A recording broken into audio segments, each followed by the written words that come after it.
I wish I could tell you that was the end of it. I wish I could tell you that after everything I had been through, I finally understood the rules, and that meant I could live normally again. But the truth is that I had misunderstood the most important part. The guest did not need me to open a physical door. It needed me to open a story. And by telling you everything that happened, I had already done exactly that. I did not realize it until 3 nights ago.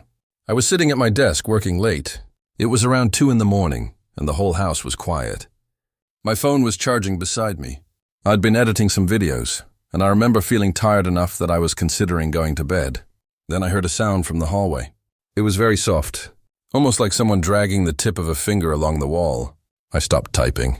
I listened. Nothing. I waited for a few seconds and started working again. Then I heard it. Knock, knock, knock. I stared at the doorway. I did not move. I already knew what it was. I had heard those 3 knocks more times than I could count. The sound came again, this time from the front door. Knock, knock, knock. I whispered to myself that it was nothing. Maybe a neighbor. Maybe a branch hitting the door. Maybe someone had made a mistake. I knew I was lying to myself. The house was completely still. There was no wind. No cars outside. No footsteps. Just 3 knocks.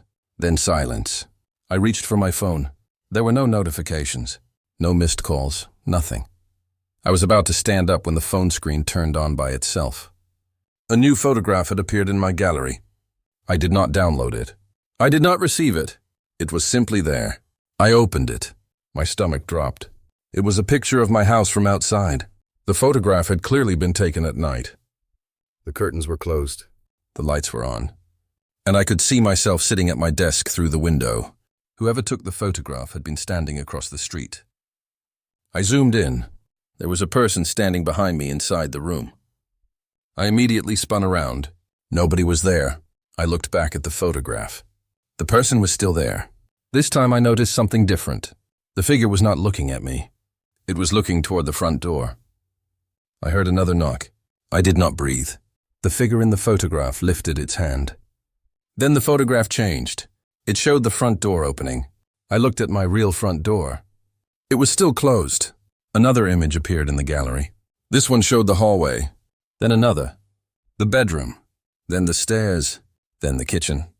The photographs were being taken one after another. I watched them appear on my phone. The camera was moving through my house. Whoever was taking them was getting closer. The next photograph showed my office door. The next showed the inside of the room. The next showed me sitting at my desk. I looked at the photograph. Then I looked at myself. Then I noticed the difference. In the photograph, I was not alone. Someone was standing directly behind my chair. I slowly stood up. The chair moved backward. There was nothing behind me. I looked at the phone again. The figure had moved closer. I could see its hand resting on the back of my chair. Then the screen went black. I thought my phone had died. But it had plenty of battery. I pressed the power button. Nothing happened. Then the screen turned back on. The camera app was open. It was showing the room through the phone's camera. I could see myself standing in front of the desk. But behind me there was a dark shape. I turned around. Nothing. I looked at the screen again. The shape was still there. I raised my hand. The figure raised its hand too. I lowered mine. It lowered its hand. I realized it was copying me. I stepped left. It stepped left. I stepped right. It stepped right. Then I stopped.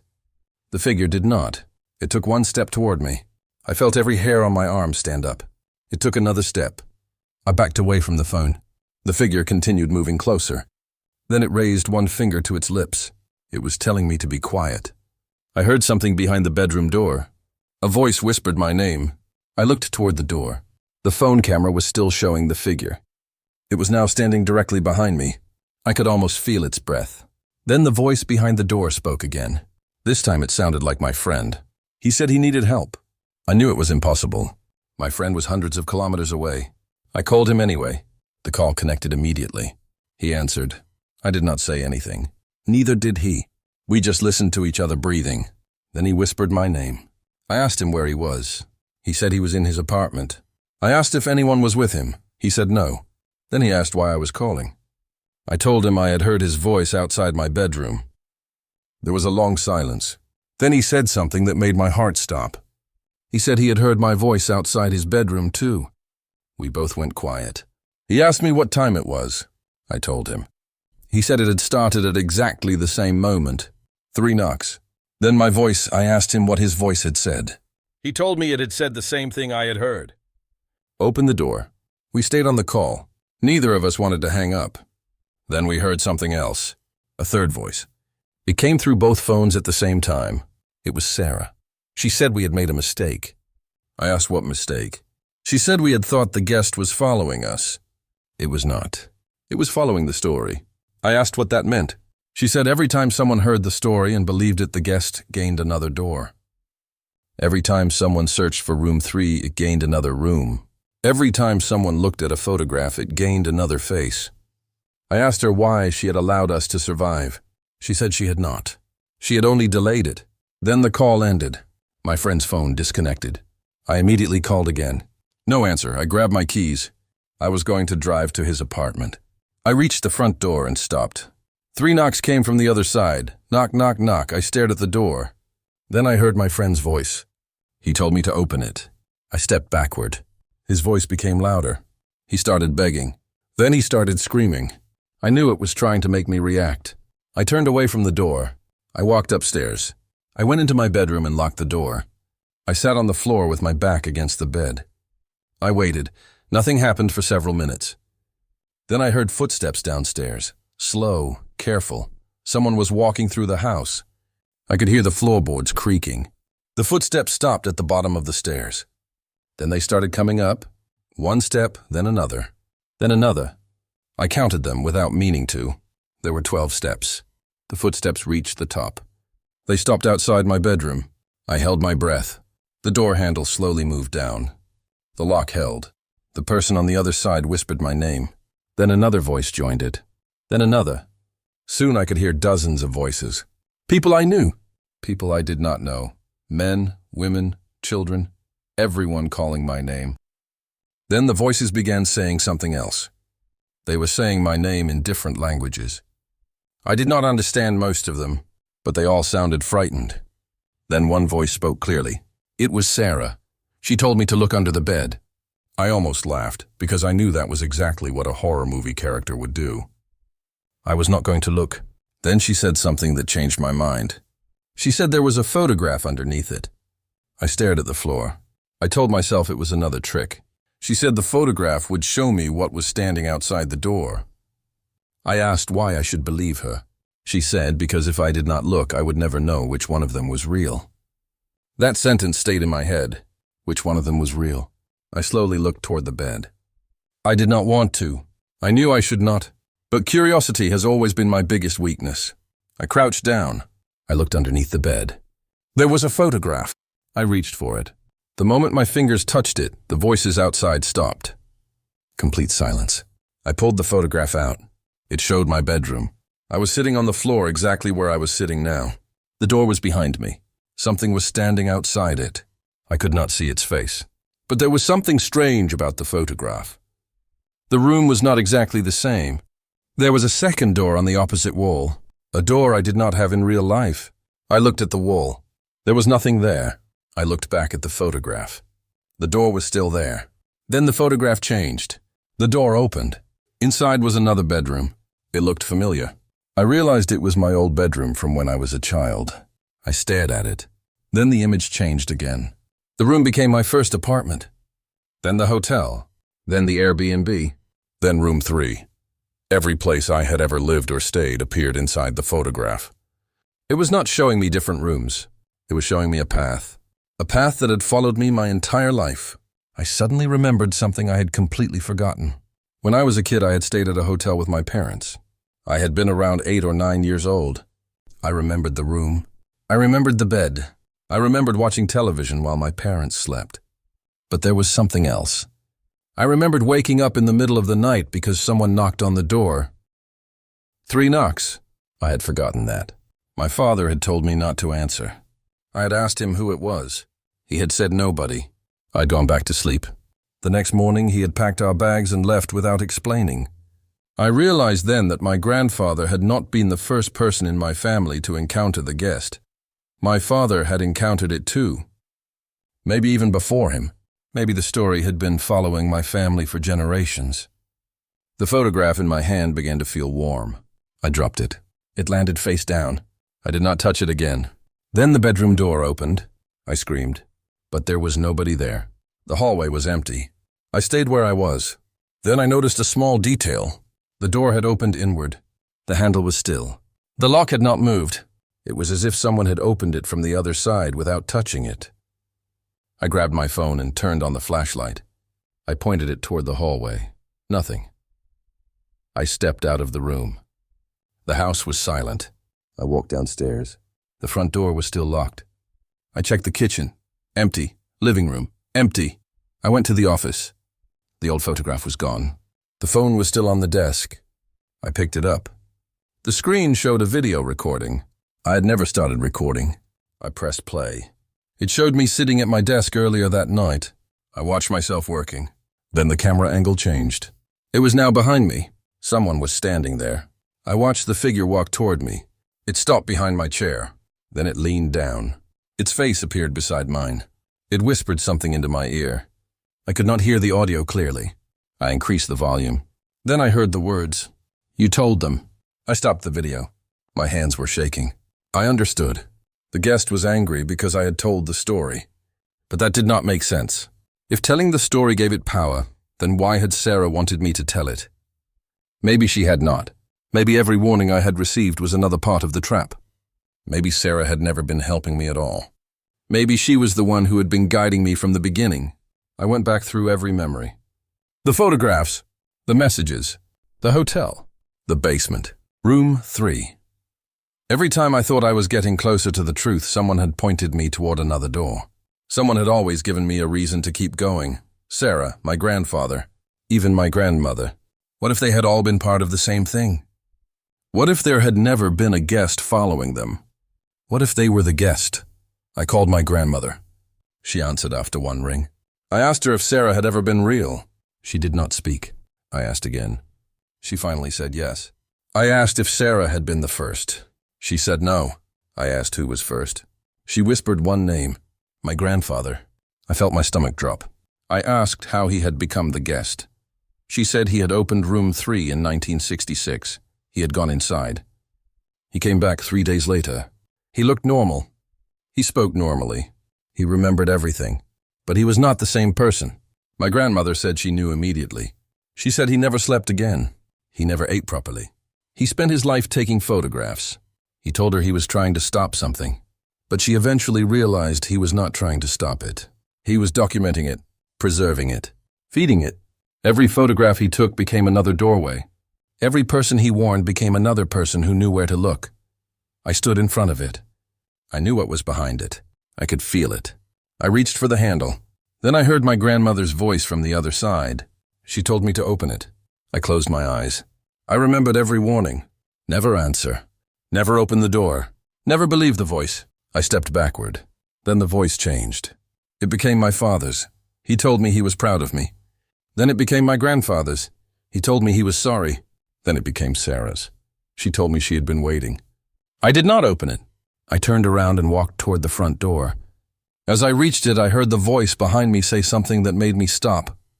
It said my grandmother was not inside the house. I turned around slowly. The door was still closed. The voice said she had never been there. I asked what it meant. The voice answered in my own voice. It said she had been gone for 3 days. I felt dizzy. I checked my phone. There were missed calls from my mother. I called her. She answered crying. She asked where I was. I told her I was at my grandmother's house. She said that was impossible. I asked why. She said my grandmother had been missing for 3 days. The police had been searching for her. She had not been seen since Monday. I looked at the house around me. The tea on the table, the television, the chair. Everything was arranged as if she had just been there. I asked my mother whether she had entered the house. She said yes. The police had searched it. There was nobody inside. I told her that could not be true. Then I heard footsteps behind me. I turned. The basement door was open. There was a hallway behind it. A hallway that should not exist, and at the end of it was room 3. I knew then that whatever happened next would decide whether this finally ended or whether it would continue through someone else. I stepped into the hallway. The door closed behind me. I heard the lock click. Then I heard a voice from somewhere ahead. It was my grandmother. She told me not to come any closer. I walked forward anyway. The hallway seemed endless. Doors appeared on both sides. Every door had a number. 101, 202, 303, 404, 505, 606, 707. The numbers kept going. Then I saw 6 and 12. I stopped. The door was slightly open. I could hear someone crying inside. It was my grandmother. I opened the door. She was sitting on the floor. She looked exhausted. She looked real. I ran toward her. She grabbed my hand. She told me we had to leave.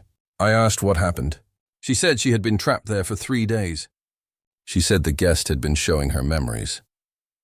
Every mistake our family had ever made. Every person we had lost.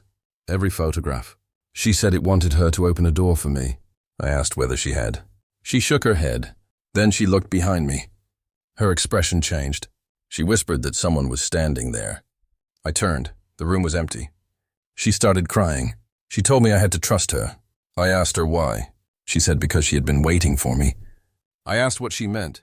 She said she had known I would come. She said my grandfather had told her I would. Then I realized something was wrong. My grandmother had never called me by my name. She always used a nickname from when I was a child. I asked her why she had stopped. She looked at me.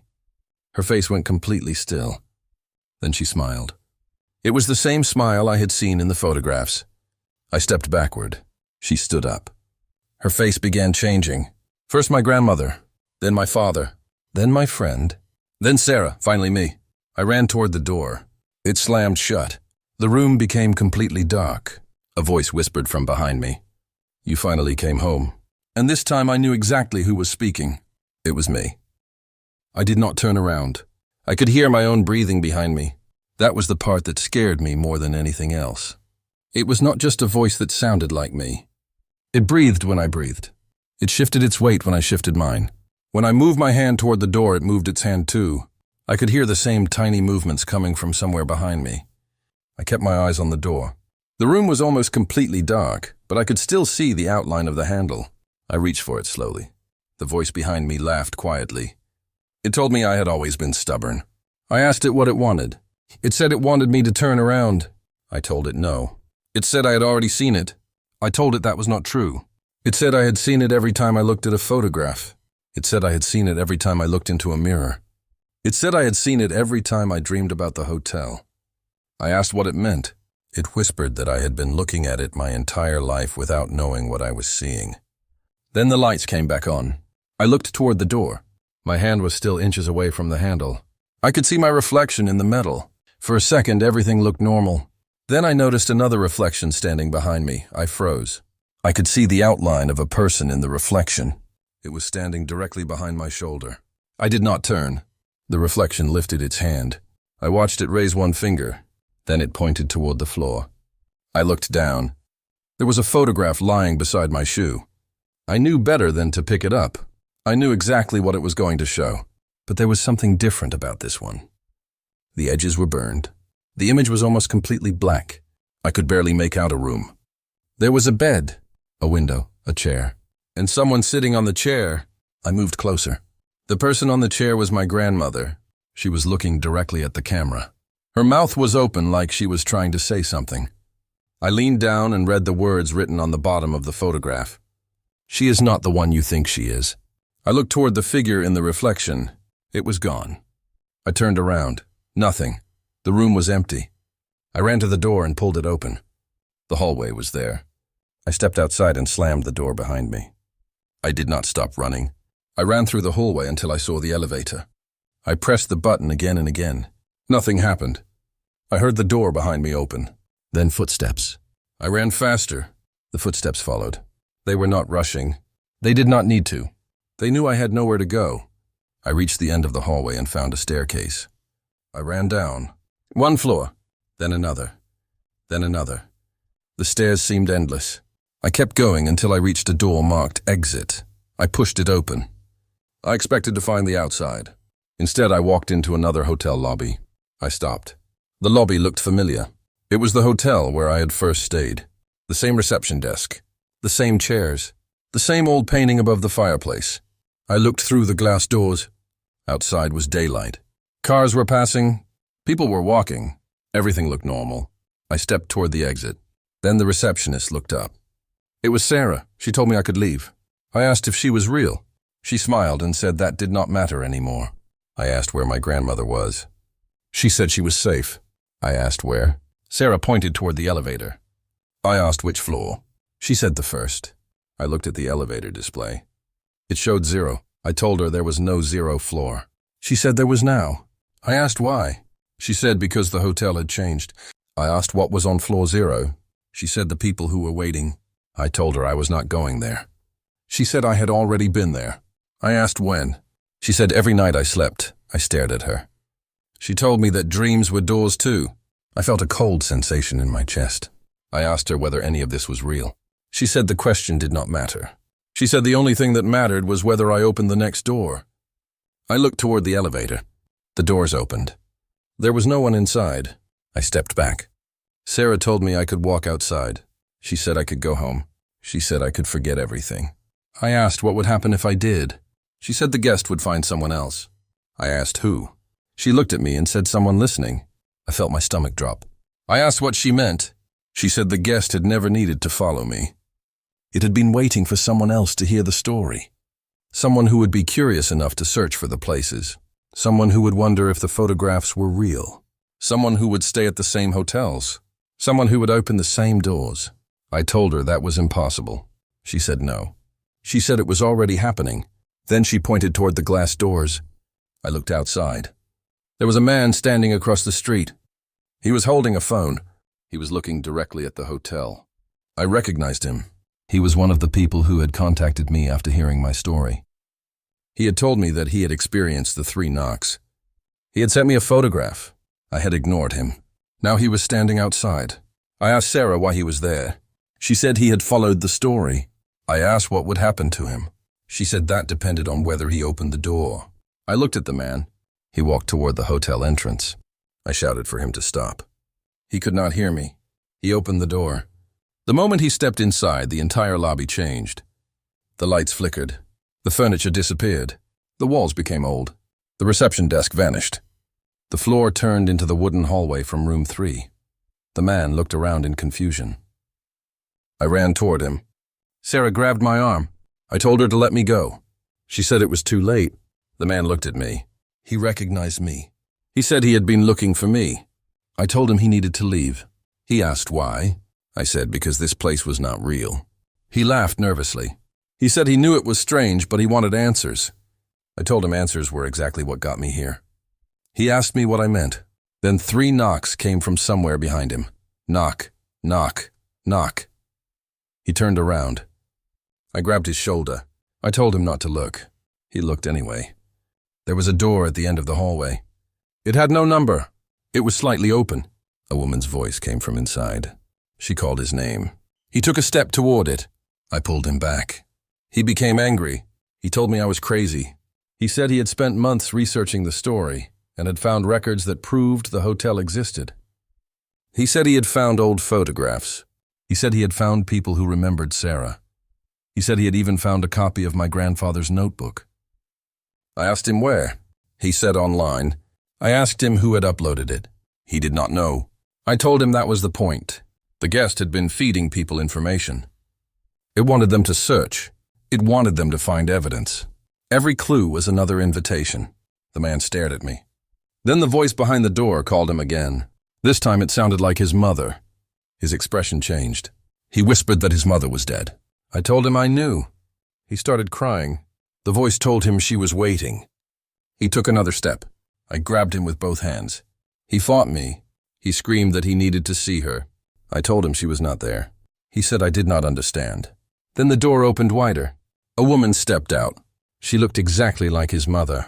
She smiled at him. He stopped fighting. I told him not to trust her. She looked at me. Her face changed for half a second. Just enough for me to see the dark figure underneath. Then she smiled again. The man walked toward her. I tried to stop him. He pushed me away. He stepped through the doorway. The woman hugged him. Then the door closed. I ran toward it. I grabbed the handle. It would not move. I heard the man screaming from the other side. Then silence. I stepped backward. Sarah was standing beside me. She told me there was nothing I could do. I asked her why she had brought him here. She said she had not. I asked who had. She pointed toward the hallway behind me. My reflection was standing there, not in a mirror, just standing in the hallway. It looked exactly like me, it smiled. I asked Sarah what it was. She said it was the part of me that had stayed behind in room 3. I told her that was impossible. She said I had left something behind when I escaped. A memory, a fear, a piece of myself. It had grown, it had learned. And now it wanted to replace me. I looked at my reflection. It raised its hand. I raised mine. It smiled wider. Then it stepped forward. I stepped back. It stepped forward again. I asked Sarah what would happen if it reached me. She said I would become the photograph. I asked how to stop it. She said I already knew. I needed to stop looking. I closed my eyes. The reflection stopped moving. I kept my eyes shut. I could hear footsteps approaching. I could hear voices. I could hear my own voice whispering things I had never told anyone. I kept my eyes closed. Then I heard Sarah tell me to open them. I knew immediately that it was not Sarah. I kept my eyes shut. The voice became angry. It screamed my name. I kept my eyes shut. Then I felt something touch my face. Cold fingers moved across my cheek. I did not move. The fingers disappeared. The footsteps stopped. The hallway became silent. I opened my eyes. Sarah was standing in front of me. She looked normal. She told me I had done well. I asked whether it was over. She said no. She said it had only learned a new trick. I asked what trick. She said it had learned how to wait. I asked how long. She said as long as necessary. I looked toward the hallway. The door was gone. The man was gone. The hotel was gone. I was standing outside on a normal street. Morning sunlight was coming through the trees. People were walking around. Cars were passing. I looked back. There was no hotel, just an empty lot. I asked Sarah where we were. She said I was home. I looked at her. She smiled. Then she disappeared. I stood there alone. I walked back to my car. My phone was on the driver's seat. I picked it up. There were no messages, no photographs, no missed calls. Everything was normal. I drove home. When I arrived, my mother was waiting outside. She hugged me. She asked where I had been. I told her I did not know. She said I had been missing for 3 days. I felt my stomach drop. I told her I had only been gone for a few hours. She started crying. I asked where my grandmother was. She said she had been found that morning. I asked where. She said at an old hotel. I asked which one. She gave me the name. It was the same hotel. I asked whether she was okay. My mother said yes. She was alive. She was being treated at the hospital. I drove there immediately. My grandmother was awake. She looked at me. She smiled. I asked her what happened. She said she did not remember. I asked her if she had seen Sarah. She shook her head. I asked about the guest. She said she did not know what I was talking about. I looked at her. She looked completely normal. For the first time in years, I felt hope. Maybe it really was over. Maybe everything had finally ended. I stayed with her until evening. Then I went home. I took a shower. I ate something. I went to bed. I slept for several hours. When I woke up, I felt strangely peaceful. I looked at the clock. 3:06 a.m. I smiled because nothing had happened. No knocks, no voices, no photographs. I turned over and closed my eyes. Then I heard my grandmother's voice from the hallway. She called my name. I opened my eyes. She said she needed help. I sat up. Then I remembered she was still in the hospital. I knew it was not her. The voice called again. I stayed in bed. Then it said something only my grandmother could know. A private memory from my childhood. I felt tears come to my eyes. The voice said she loved me. I whispered that I loved her too. The moment I said it, I realized my mistake. I had answered. The room became completely silent. Then I heard 3 knocks. Not from the hallway. From underneath my bed, knock, knock, knock, I froze. Something moved beneath me. The mattress shifted slightly. I did not move. Then my phone screen turned on. There was a new photograph. I looked at it. It showed me lying in bed. The photograph had been taken from underneath the bed. I could see the mattress above me. I could see my face. And beside my face was another face, mine. I dropped the phone. Something beneath the bed whispered my name. I climbed out of bed and ran toward the door. It slammed shut before I reached it. I pulled the handle. Nothing. The voice beneath the bed started laughing. Then it said the sentence I had been dreading for years. It said I had spent all this time trying to escape the hotel. but I had never left the room. I looked around my bedroom. The walls began changing. The paint disappeared. The furniture vanished. The floor became wooden. The wallpaper appeared. The fireplace returned.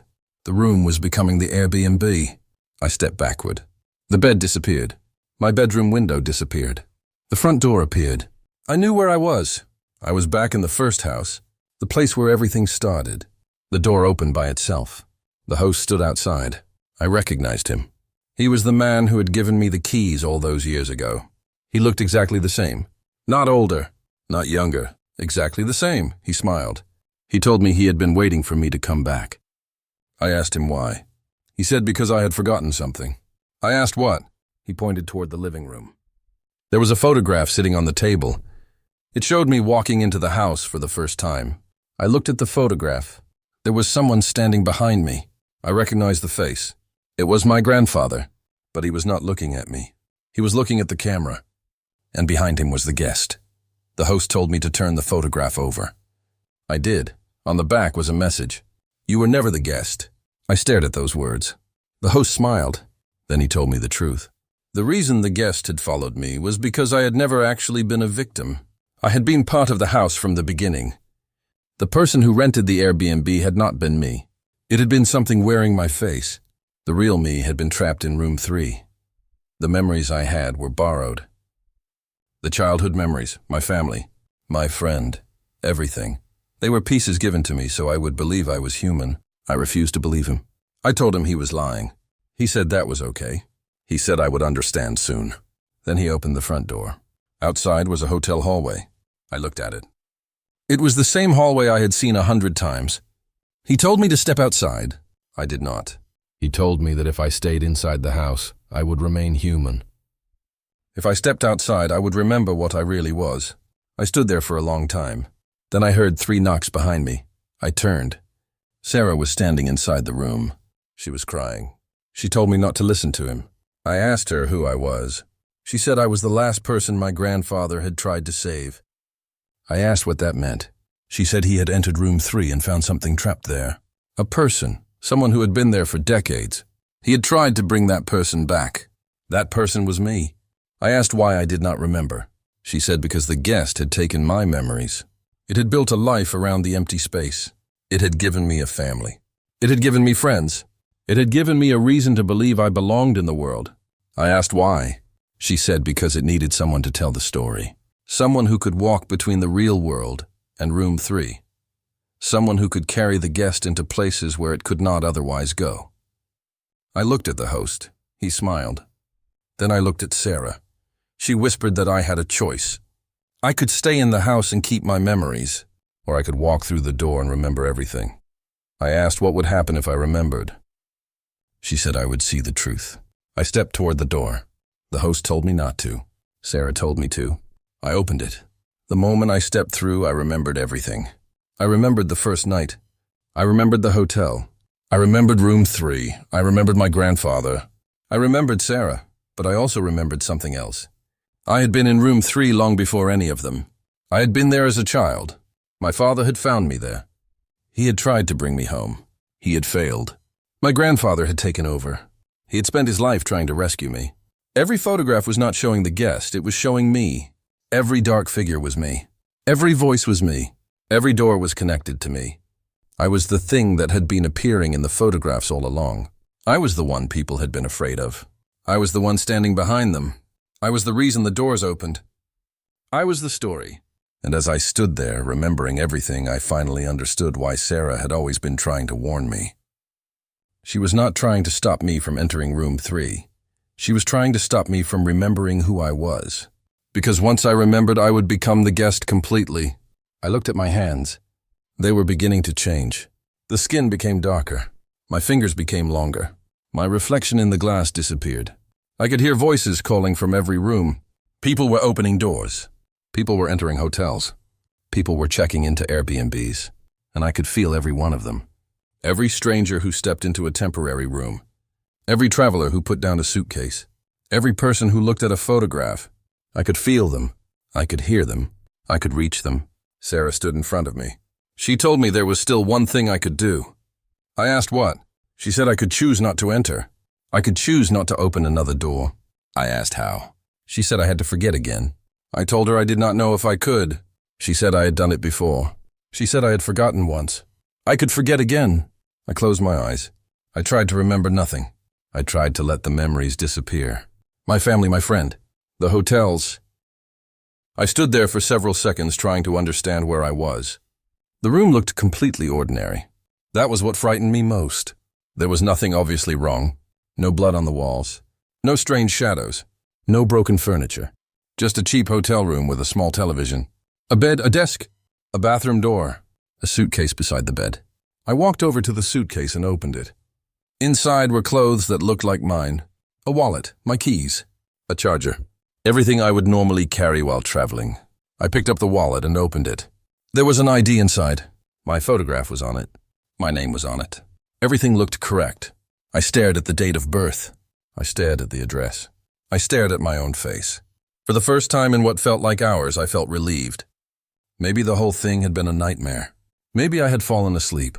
Maybe none of it had happened. Then I noticed the hotel keycard on the desk. I picked it up. The number was 613. I immediately dropped it. There was no room 6113. I knew that. I had spent years knowing that. I backed away from the desk. Then someone knocked on the door. 3 times. Knock, knock, knock. I did not move. A voice came from the hallway. It was the voice of the receptionist from the first hotel. She said there had been a mistake with my room. I stayed silent. She knocked again. She told me to open the door. I looked at the peephole. I knew I should not look. I looked anyway. There was nobody standing outside. The hallway was empty, but I could hear breathing. It was coming from the other side of the door. I stepped away. Then the voice changed. It became my mother's voice. She said she was worried about me. I closed my eyes. Then it became my father's voice. He said he was sorry. Then my friend's voice. He said he had been waiting for me. Then my own voice. It said I had forgotten something. I told it I did not care. The voice laughed. It said that was exactly why I was dangerous. I asked what it wanted. It said nothing. It said the room was mine. I asked what that meant. It said every traveler eventually gets a room. Some stay one night. Some stay a week. Some never leave. I looked at the keycard again. Room 613. The number felt like it was burning into my mind. Then I noticed a second card underneath it. I picked it up. It said 612. I looked toward the wall separating the rooms. I could hear something on the other side. Someone was crying. I walked closer. The crying stopped. Then a voice whispered my name through the wall. I stepped backward. The voice said it was cold. I asked who it was. It said Sarah. I told her I knew she was not Sarah. She said she was. I asked how she could be there. She said she had never left. I asked why. She said because someone had to stay behind. I looked at the wall. I could almost see a shape moving behind it. I placed my hand against the wallpaper. The wall felt warm. Then I heard a heartbeat, slow, heavy. I pulled my hand away. The heartbeat stopped.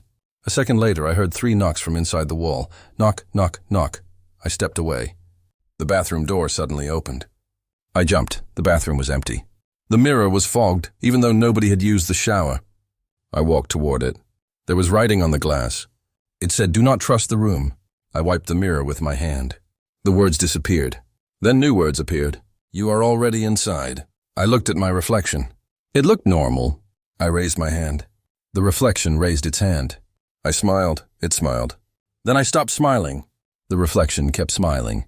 I stared at it. It slowly leaned closer to the mirror. I stepped backward. It pressed its palm against the glass. I could see every line on its hand. Then it whispered something. I could not hear it. I moved closer. It whispered again. This time I understood. It said, "Thank you." The lights went out. I heard the bathroom door slam. I ran toward the main door. It was locked. I pulled the handle. Nothing. I tried the deadbolt. Nothing. I grabbed the chair and slammed it against the door. The chair broke. The door did not move. Then the television turned on. The screen showed a live image of the room. I could see myself standing near the door, but there was someone behind me. I turned around. Nothing. I looked at the television again. The person was closer. I turned around again. Nothing. The person on the screen raised a hand. I raised mine without thinking. It waved. I did not. It slowly walked toward me on the screen. I stepped away from the television. The figure came closer. It reached the camera. Its face filled the screen. It was mine. I shut my eyes. The television went silent. Then I heard footsteps behind me. I did not turn, I waited. The footsteps stopped. Someone whispered directly into my ear. "You can leave now." I opened my eyes. The hotel door was open. The hallway was empty. I stood there staring at it. I knew it was a trap, but I also knew that staying inside the room was not an option. I walked into the hallway. The door closed behind me. I looked back. The room number was 6113. I looked down the hallway. Room 612 was on my left. Room 614 was on my right. There was no 613. I turned around. The door was gone. There was only a wall. I realized I had stepped through a room that should not exist. I walked forward. The hallway seemed longer than before. Every few meters there was another door. Each one had a number. 101, 102, 103, 104. Then the numbers changed. 201, 202, 203, then 301, 302, 303. The doors continued forever. I passed 401, 402, 403, then 501, 502, 503. I stopped at 504. The door was open. Inside I could see my old bedroom. I could see myself as a child sitting on the floor. My father was sitting beside me. He was telling me a story. I wanted to walk inside. I wanted to hear his voice again. But I knew it was not real. I kept walking. Then I reached 612. The door was closed. I stood in front of it. I could hear Sarah crying inside. I told myself not to open it. I kept walking. Then I reached 614. The door was open. Inside was my grandmother's living room. She was sitting in her chair. She looked at me. She told me to come inside. I kept walking. Then I reached 615. Inside was my friend. He was sitting on the bed. He looked exactly like he had the last time I saw him. He asked me why I had left him. I stopped. He said he had been waiting for me. I asked him if he was real. He said yes. I asked him how I could know. He said I could not. That was the truth. I kept walking. The hallway became darker. Eventually I reached a door with no number. I knew this was it. Room 3. I stood in front of the door. My entire body was shaking. I could hear something breathing inside. I could hear hundreds of voices whispering. I could hear people crying. I could hear people laughing. Then I heard my own voice. It said I was ready. I told it I was not. It said I had been ready for years. The door opened. I looked inside. The room was exactly as I remembered. The bed, the window, the chair, the old carpet. Nothing had changed. But there was one difference. There was a person sitting on the bed. It was me. Not the version of me I had seen in photographs. Not the reflection, me, the real me, or at least the version of me that looked most real. He looked tired. He looked terrified. He looked like someone who had been waiting a very long time. He told me to sit down. I did. He asked me if I remembered everything. I said yes. He asked me if I remembered why I had entered the room. I said no. He told me that was the part I had forgotten. I asked him what happened. He said I had come here looking for someone. I asked who. He said my father. I stared at him. He told me my father had disappeared years ago. Everyone thought he had died, but he had not. He had entered room 3. He had been trying to find my grandfather. I asked if he was still alive. The other me nodded. He said my father had been trapped here for years. I asked where. He pointed toward the closet. I looked at it. The door was slightly open. I walked toward it. I opened it. There was no clothing inside. There was a staircase. I looked down. It disappeared into darkness. I heard my father's voice. He called my name. I started crying. I wanted to go down. The other me grabbed my arm. He told me not to. I asked why. He said because my father was not the one calling me. I asked how he knew. He said he had made the same mistake. He had gone down the stairs. He had found a room beneath the room, then another beneath that. He had kept going until he could no longer remember which direction was up. I asked what happened to him. The other me said he became one of the voices. I looked at the staircase. My father's voice called again. I stepped away. Then the closet slammed shut. The other me stood up. He told me there was one way to end everything. I asked what it was. He said someone had to stay. Someone had to become the last room. I asked who. He said me. I told him no. He said I had already been chosen. I asked by whom. He said by everyone who had ever opened a door. Every guest. Every traveler. Every person who had heard the story. Every person who had become curious. He said the guest was not one creature. It was every person who had ever been trapped, every voice, every photograph, every shadow.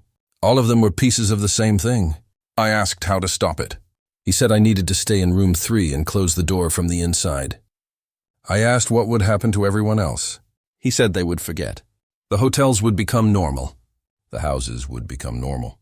The photographs would disappear. The voices would stop. But I would remain. I asked how long. He said forever. I looked at him. I realized he was already trapped. He had been waiting for me to arrive because he wanted to leave. I asked if that was why he had brought me here. He said yes. I told him he had lied to me. He said he had... I asked if he was the guest. He said not yet. I asked what that meant. He said once I took his place, he would become free. I told him I would not do it. He smiled. He said I did not have a choice. Then the door behind me slammed shut. The room began changing. The walls stretched. The ceiling became higher. The floor moved beneath my feet. Hundreds of doors appeared around the room. Each door opened to a different hotel, different Airbnb, different house, different traveler. I could see people sleeping, people unpacking bags, people checking locks, people looking at their phones. I could see all of them, and I could hear their thoughts. One person was wondering whether the strange noise outside was a pipe.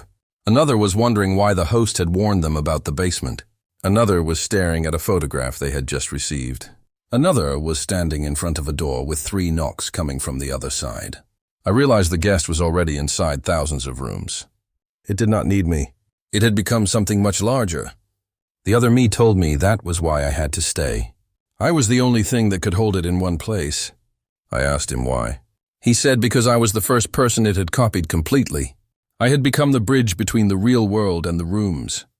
If I stayed, then the doors would close. If I left, then they would remain open forever. I looked around. I thought about all the people who could be trapped. I thought about the strangers who had messaged me. The people who had listened to my story. The people who had believed it. I realized that this was the consequence of everything I had done. I had wanted answers. I had wanted to understand. I had wanted to tell people what happened. And now thousands of people were paying for my curiosity. I told the other me I would stay. He smiled. I asked him to promise that everyone would be safe. He said they would forget. I told him to go. He walked toward the door. Before leaving, he looked back at me. He said he was sorry. I asked him who he really was. He said he was the part of me that wanted to survive. Then he stepped through the door. I was alone. The room became quiet. I sat on the bed. I waited.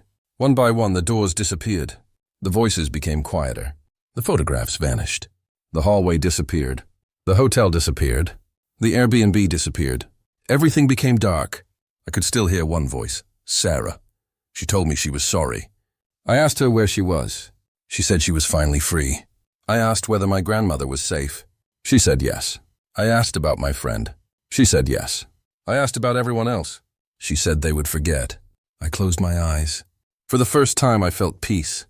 Then I heard one final sound, a door closing somewhere far away. I opened my eyes. Room 3 was empty. There was no bed, no chair, no window, no door, just darkness. I walked forward. I expected to fall. Instead, I felt sunlight. I opened my eyes. I was standing outside the hotel. It was daytime. Cars were passing. People were walking. Everything was normal. My phone was in my pocket. I checked it. There were no photographs, no messages, no strange numbers. I opened my contacts. My friend was there. My mother was there. My grandmother was there. Everyone was normal. I called my friend. He answered. He sounded confused when I asked if he remembered the hotel. He said no. He asked why I was asking. I told him I had a strange dream. He laughed. He said I needed more sleep. I smiled. I told him he was probably right. I called my grandmother. She answered. She sounded completely normal. I asked if she was okay. She said yes. She asked why I was asking. I told her I had a strange feeling. She laughed. She said she loved me. I told her I loved her too. Then I went home. I slept for almost a full day. When I woke up, I felt different, lighter, like something heavy had finally been removed from my chest. I went outside. I walked around the neighborhood. I bought coffee. I watched people. Nobody looked frightened. Nobody was disappearing. No one was receiving photographs. No one was talking about room 3. It seemed like everything was finally over. I never traveled again, at least not for a long time. I stayed home. I spent time with my family. I tried to live normally. Eventually months passed, then years. Nothing happened. I began to believe I had actually escaped. I stopped thinking about the guest. I stopped thinking about the hotel. I stopped thinking about Sarah. I stopped thinking about the room. Then one day I was cleaning an old drawer and found something I had not seen in years. A hotel keycard. I picked it up. My hand started shaking. The number was 613. I almost threw it away. Then I realized something. The number had been scratched out. Underneath it was another number, and I stared at it. One, just one. No room number. No hotel name. Nothing else. I turned the card over. There was a message written on the back. Thank you for staying. I threw the card into the trash. I took the trash outside. I watched the garbage truck take it away. I came back inside. I washed my hands. I told myself it was over. That night I slept peacefully.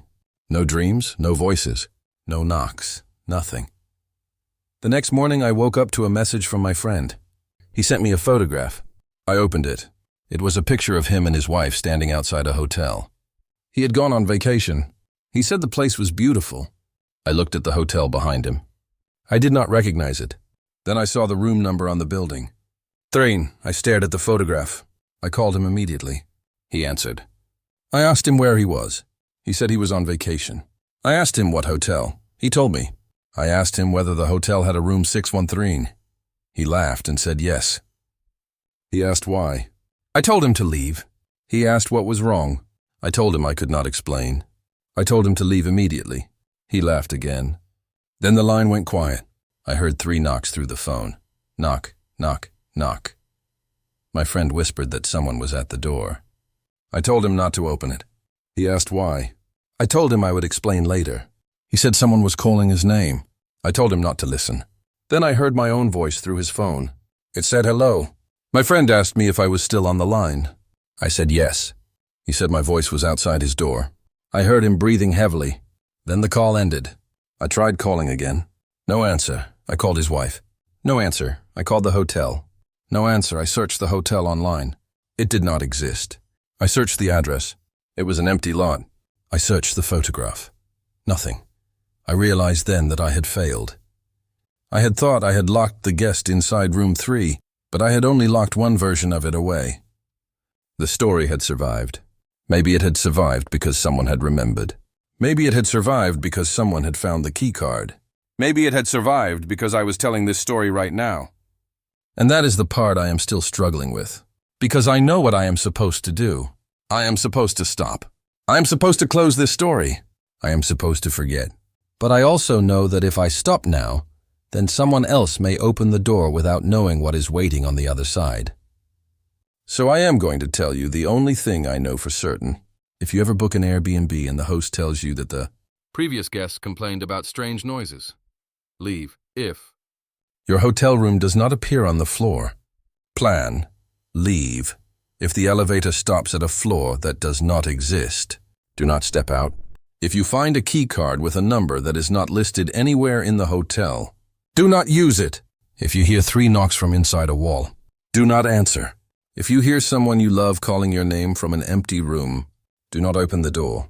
And if you ever receive a photograph of yourself sleeping in a place you have never visited, delete it. Do not zoom in. Do not search the background.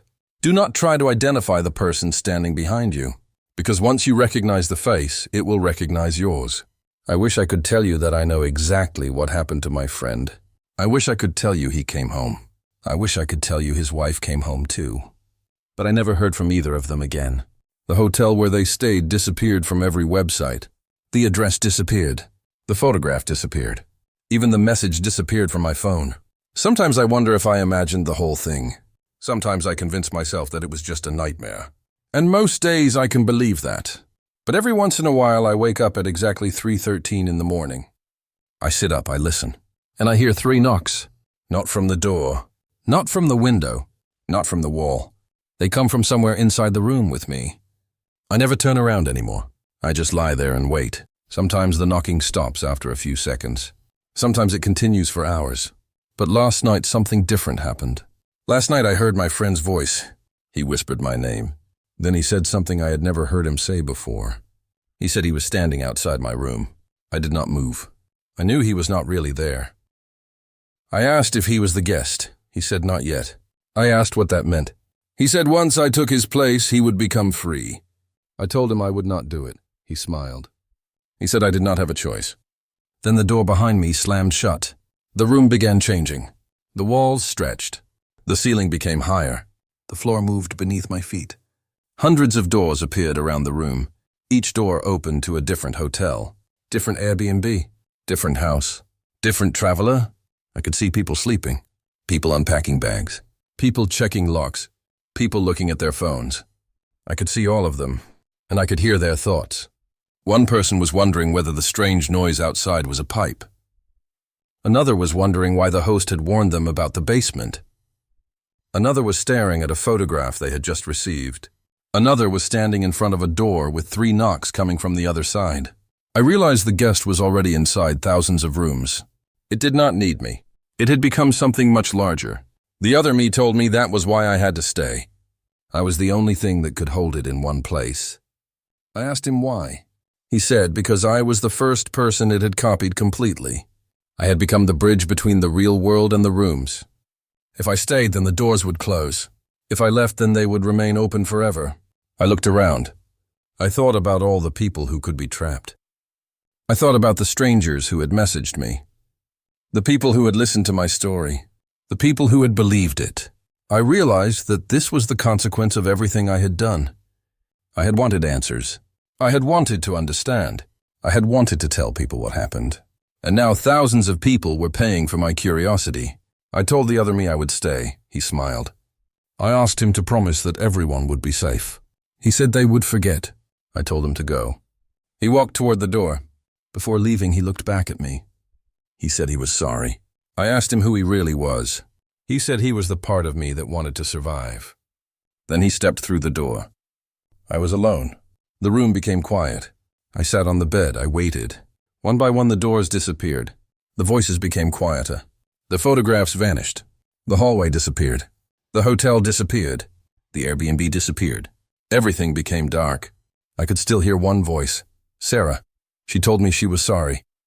I asked her where she was. She said she was finally free.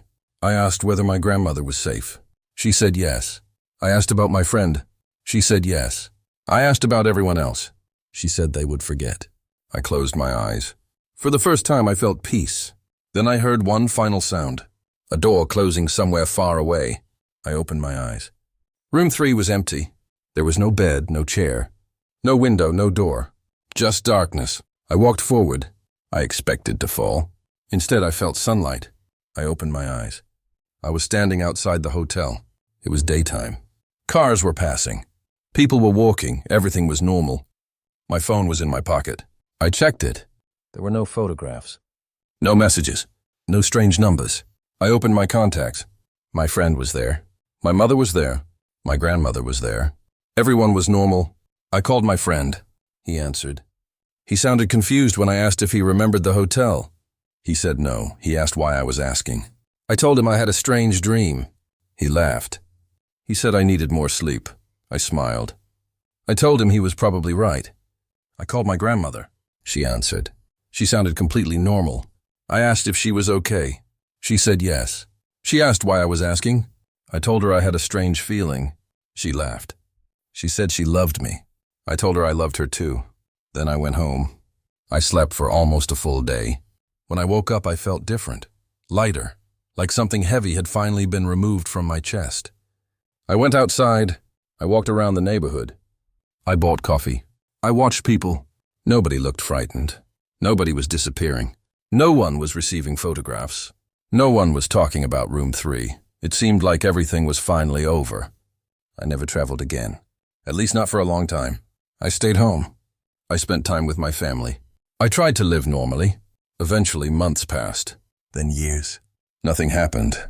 I began to believe I'd actually escaped. I stopped thinking about the guest. I stopped thinking about the hotel. I stopped thinking about Sarah. I stopped thinking about the room. Then one day I was cleaning an old drawer and found something I had not seen in years. A hotel keycard. I picked it up. My hand started shaking. The number was 613. I almost threw it away.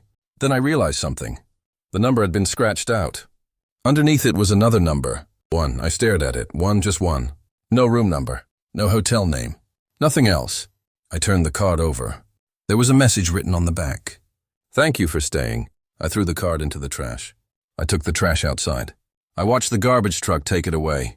I came back inside. I washed my hands. I told myself it was over. That night I slept peacefully. No dreams, no voices. No knocks. Nothing. The next morning I woke up to a message from my friend. He sent me a photograph. I opened it. It was a picture of him and his wife standing outside a hotel.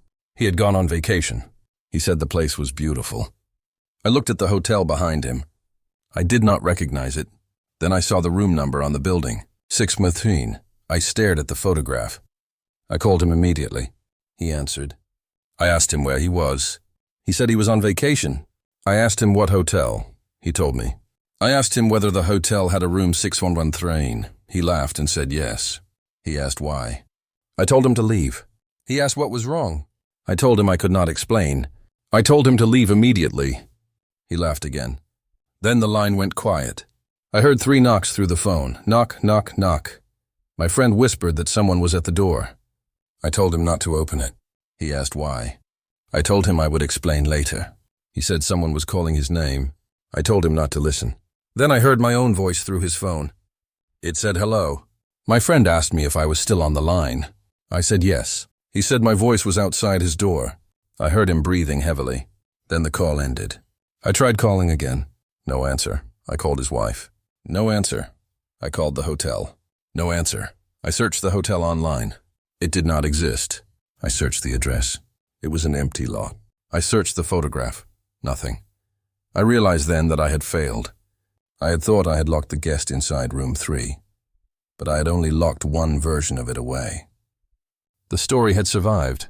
Maybe it had survived because someone had remembered. Maybe it had survived because someone had found the key card. Maybe it had survived because I was telling this story right now. And that is the part I am still struggling with. Because I know what I am supposed to do. I am supposed to stop. I am supposed to close this story. I'm supposed to forget. But I also know that if I stop now, then someone else may open the door without knowing what is waiting on the other side. So I am going to tell you the only thing I know for certain. If you ever book an Airbnb and the host tells you that the previous guests complained about strange noises, leave if your hotel room does not appear on the floor. Plan, leave. If the elevator stops at a floor that does not exist, do not step out. If you find a key card with a number that is not listed anywhere in the hotel, do not use it. If you hear 3 knocks from inside a wall, do not answer. If you hear someone you love calling your name from an empty room, do not open the door. And if you ever receive a photograph of yourself sleeping in a place you have never visited, delete it. Do not zoom in. Do not search the background. Do not try to identify the person standing behind you, because once you recognize the face, it will recognize yours. I wish I could tell you that I know exactly what happened to my friend. I wish I could tell you he came home. I wish I could tell you his wife came home too, but I never heard from either of them again. The hotel where they stayed disappeared from every website. The address disappeared. The photograph disappeared. Even the message disappeared from my phone. Sometimes I wonder if I imagined the whole thing. Sometimes I convince myself that it was just a nightmare. And most days I can believe that, but every once in a while I wake up at exactly 3:13 in the morning. I sit up, I listen, and I hear 3 knocks. Not from the door, not from the window, not from the wall. They come from somewhere inside the room with me. I never turn around anymore. I just lie there and wait. Sometimes the knocking stops after a few seconds. Sometimes it continues for hours. But last night something different happened. Last night I heard my friend's voice. He whispered my name. Then he said something I had never heard him say before. He said he was standing outside my room. I did not move. I knew he was not really there.